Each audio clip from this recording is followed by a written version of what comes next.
Alors bonjour, mon nom est Denise Saint-Pierre, je suis responsable du récit local à la CSBE. Alors aujourd'hui, j'aimerais ça vous présenter comment sont faites nos installations de TNI dans la commission scolaire. Alors le modèle que je vous montre est identique à tous les autres que vous allez rencontrer. Évidemment, il y a des ordinateurs qui peuvent avoir des versions de Windows un peu plus récentes que d'autres. Je parle entre autres des télévisions interactives qui sont récemment entrées dans les classes. Ceux-là ont un Windows plus jeune. Par contre, en général, vous allez rencontrer des interfaces comme celle-ci. Alors, les ordinateurs de la CSBE ont la particularité qu'ils sont gelés, dans le sens où on a ajouté une application qui est représentée par le petit ours polaire au bas dans la barre du bas ici. Alors, le petit ours polaire, c'est le logiciel Deep Freeze qui fait en sorte que si vous installiez quelque chose sur l'ordinateur, au redémarrage, il s'effacerait. Également, si vous déposiez des documents sur le bureau, peu importe l'emplacement, il serait effacé, ou si on perdait l'électricité, ce serait effacé au redémarrage. Pour pouvoir conserver à court terme des données, on a un système seulement sur les TNI qui s'appelle document temporaire. Ça permet aux enseignants, dans leur local, de laisser des données qui pourraient être utiles justement à un enseignant suppléant. Donc, si on vous dit « allez dans les documents temporaires », c'est un document, une icône comme celle-ci, qui indique « document temporaire ». C'est un contenu qui ne s'effacera pas au redémarrage. Par contre, évidemment, au niveau de la sécurité, c'est moins sécuritaire puisque toute personne qui entre dans le local y a accès et peut non seulement ajouter du contenu, mais pourrait effacer le contenu. Donc, il faut prendre soin de ne pas mettre là des choses en version unique. Alors, c'est possible qu'un enseignant se fasse un dossier suppléance et vous indique « va à tel endroit » et puis les données sont là. Donc, soyez juste vigilants de ne pas les supprimer. L'installation du TNI, premièrement, vous m'avez vu fonctionner, l'interface du TNI est branchée sur les ordinateurs qui sont au mur, qui sont identiques dans chaque école. Alors, c'est un tableau qui est tactile. Alors, pour ouvrir, vous avez vu, j'utilise mes mains. On a aussi accès, évidemment, à des outils, les stylets. Par contre, pour avoir des surfaces blanches, des surfaces d'écriture, vous allez utiliser le logiciel qui s'appelle Smart Notebook. Alors, Smart Notebook, c'est essentiellement un logiciel de présentation qui vous fournit non seulement des pages blanches, mais aussi la possibilité de créer des contenus. Éventuellement, si vous voulez apprendre à créer des contenus avec Notebook pour les transporter, les réutiliser, donc il y a des formations, mais je vous mettrai aussi des ressources sous la vidéo pour que vous puissiez faire de l'auto-apprentissage, de l'utilisation du logiciel qui, somme toute, je le répète, c'est un logiciel de présentation. Les outils sont par défaut au haut de l'écran. Si vous avez de la difficulté à vous rendre en haut, on peut avec les flèches, une espèce de flèche qui est faite comme ça, juste ici. Alors quand on utilise cette flèche-là, vous voyez, les outils sont en bas. Donc ça pourrait vous aider si vous n'arrivez pas à atteindre les outils du haut. Alors, il y a aussi des outils qui sont à la verticale ici, et ça c'est important, l'outil, le premier onglet des pages, donc le navigateur de pages, donc ça lésait les pages blanches. Donc vous en avez une par défaut, mais en appuyant sur plus, on ajoute des pages aussi nombreuses que vous avez besoin. Je vais maintenant vous montrer comment calibrer le TNI.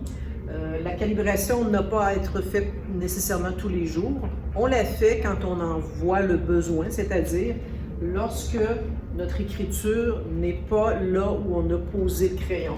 Alors, dans cet exemple, je me fais une ligne. Alors, je pose mon crayon et la ligne suit bien le crayon. Alors, si je pose mon crayon ici et que l'écriture s'en va là, on a un sérieux problème de calibration.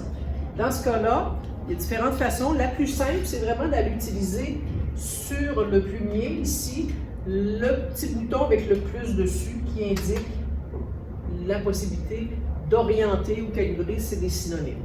Alors, quand on lance la calibration, on a des cibles à aller pointer.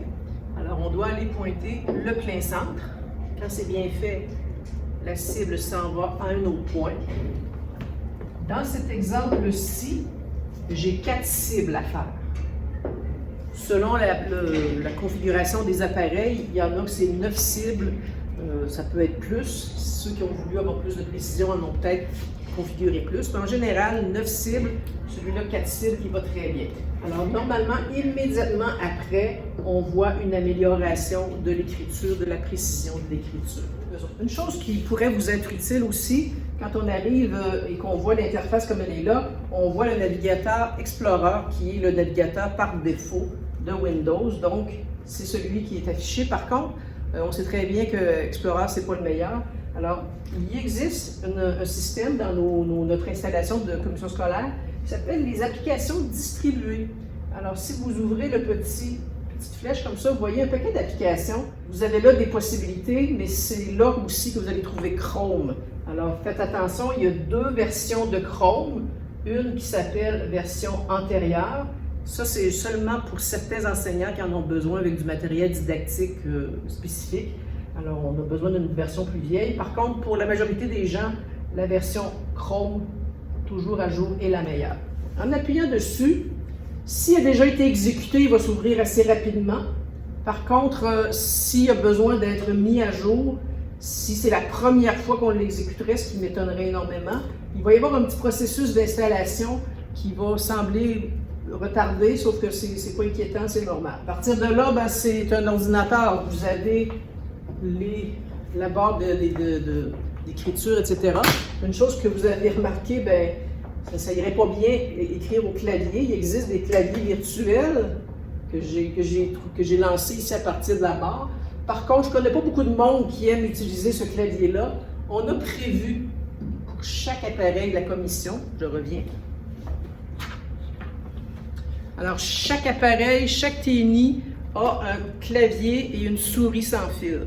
Donc, si vous avez un petit coin de table ou une table haute, vous pourriez interagir avec le TNI, avec ces outils-là. Une chose qui pourrait être bonne à savoir, si vous avez accès à la télécommande du TNI, il y a une chose qu'on apprend avec les années, c'est que le TNI, c'est une source de lumière, puis ça peut occasionner de la fatigue visuelle, puis aussi ça peut amener les élèves à toujours être fixés là. Si on veut focusser les regards des élèves sur nous, on peut très bien utiliser des fonctions pour rendre le TNI sombre momentanément. Donc, il existe une fonction qui s'appelle, dans certains cas, mute, et dans d'autres, ça s'appelle blank. Alors, dans ce cas-ci, echo blank, voilà.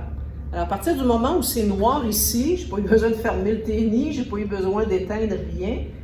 Ça ronronne, j'entends le canon qui fait son son de ventilateur, mais l'affichage est noir. Alors, les regards pourraient être fixés ailleurs. Et c'est aussi rapide d'y revenir avec le même bouton. Alors, dans mon cas, c'était Echo Blank, juste ici. Dans d'autres, ça s'appelle Mute. Alors, c'est une fonctionnalité qui peut être utile.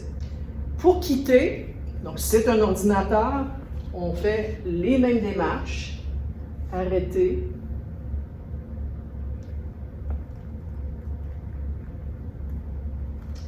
Donc, arrêter, oui.